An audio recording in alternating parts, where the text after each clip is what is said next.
And thanks everyone for being here and listening. I appreciate it. So we're proposing to do an event, editorial series and a media campaign to hopefully to catalyze equitable solutions to discriminatory zoning. And where there's a kind of, I think, opportunity or window or moment in history right now that our zoning regime is starting to change, specifically around residential or R1 zoning, and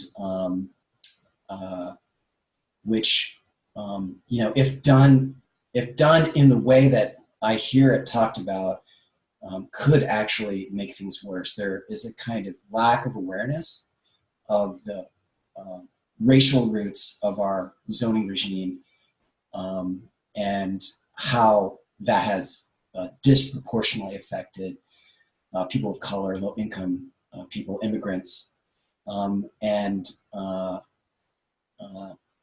I think this change is going to happen.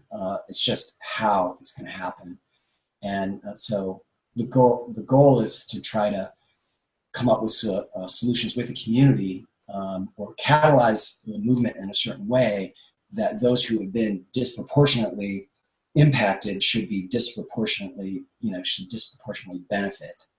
And the quick history of zoning in the United States, it's very peculiar. We do it differently than most other places. We separate the uses of land, commercial, industrial, and residential. That's unusual. That has been used to discriminate against certain groups. For instance, in California, against Chinese Americans who had laundries, and white Americans or white neighbors or neighborhoods didn't want those laundries in their neighborhoods. And then within the residential part of the zoning, you have exclusionary, what is called exclusionary residential requirements. So in the United States, we have a unbelievable and unique and destructive, commitment to single-family homes. So in most cities in the United States, almost all, really, it's nearly universal. Most of the zoning for housing is R1, and there are typically minimum lot sizes, minimum home sizes, minimum parking requirements, and sometimes there are requirements around how many people can live in the home, right? And this is very purposeful way of white property owners keeping people of color and low-income folks and immigrants out of their neighborhoods to protect their property values, and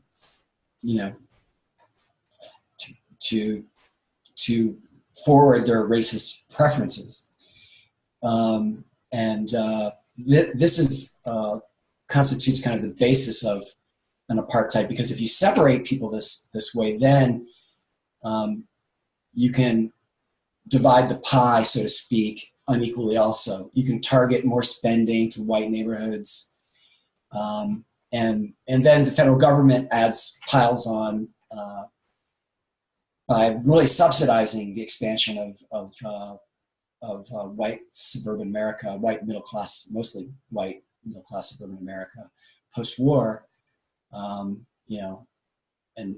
also after the New Deal, but mostly the boom is after World War II, through things like the Interstate Highway Act and the mortgage interest deduction, and also the creation of government-supported industries that make home loans readily available. Of course, there's also redlining.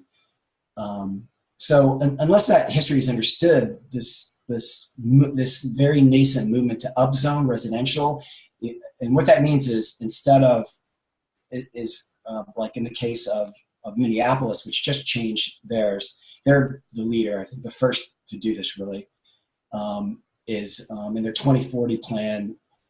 They abolished single family zoning. So they upzone. What that means is you can build a duplex or a triplex or, or small apartment building on a single family, what was zoned a single family lot. The challenge with that is that what that actually does is increases the value of that lot. And so unless you have a strong equity component, upzoning could actually make things worse, right? And I'm not really hearing out there, or we're not really hearing out there any like strong equity component to go along with this upzoning thing. So through our the editorial series that we want to do, in-depth editorial series, a catalytic summit that we want to hold in October, and through a media campaign, we want to highlight this challenge and seek and catalyze with the community some new ideas and some new solutions, so that to get more upzoning, but make it happen in a way that's just and fair, right? I think the timing's right. SB 50 is being considered. That's a proposal to upzone across California, which is unusual because zoning is usually almost universally handled by local municipalities. It's locally controlled. Land use in the United States is locally controlled. That's also very unusual, globally speaking. Neil, I think I was muted when I tried to give you like a minute reminder. So just maybe come to your conclusion as you can, but just know that we're almost out of time. Yeah, great. But yeah, so yeah, I mean that's just about it. That's the problem that we're trying to solve for. We have this historical moment, this window, and we want to mobilize our community and our partners and bring in the right collection, very carefully pick our partners here, because there's people that have been working on this longer than us, and we want to give them the moment, or create that moment together, leveraging our assets for that goal. So and this is based on the format and the strategy that we're taking is one that we've already tried before for the Shared Cities movement. That was a big success. And we want to apply that kind of template to this and get a catalyzing change. Awesome. Thank you so much, Neil. We have 3 minutes for questions and responses. Does anyone have any clarifying questions? Alexa. Hi. Thanks for sharing, and also for the attention to that work. I guess I'm just curious if you can explain what the media campaign will be like. What is the how does it look? Yeah, so the media campaign will build on the editorial series. So we'll we'll look at this problem. We'll publish somewhere in the neighborhood of 10 stories. We'll leverage our partners for that, and our network of authors and editors who work at many other publications. So that's one starting point of getting outreach. But then we'll also work with we have a media network of something like 50 partners that we work with that includes, people, in TRCC, where we share content. We cross-promote content. So we'll use that network to, get the word out as much as possible.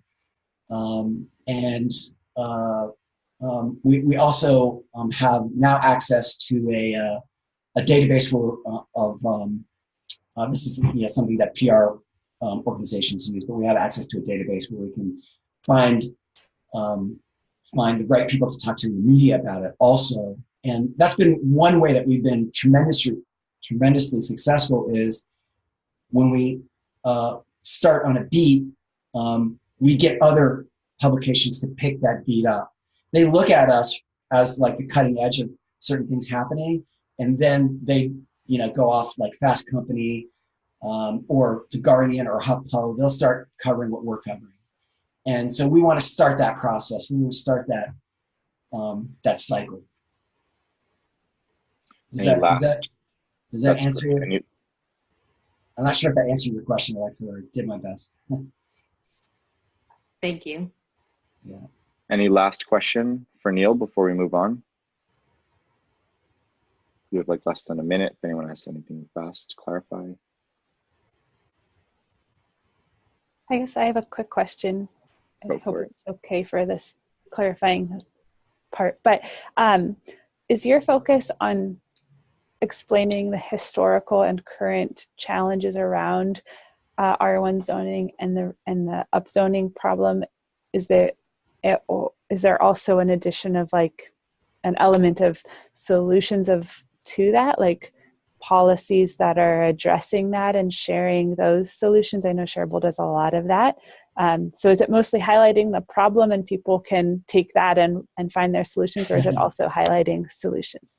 I'm really glad you asked that, because if it wasn't clear, we're about solutions. So, we want to highlight a facet of this challenge that does not get enough attention, and then, in our reporting, find solutions also. And then with the event, it'll be a full day event. And the first part will be about the framing of it and the context and history. And we have access to some really excellent folks in the Bay Area to talk about this, who've recently written books about this. At UC Berkeley and other places. But the second half of the event will be more open space, where our attendees can and participants can come up with solutions together, right?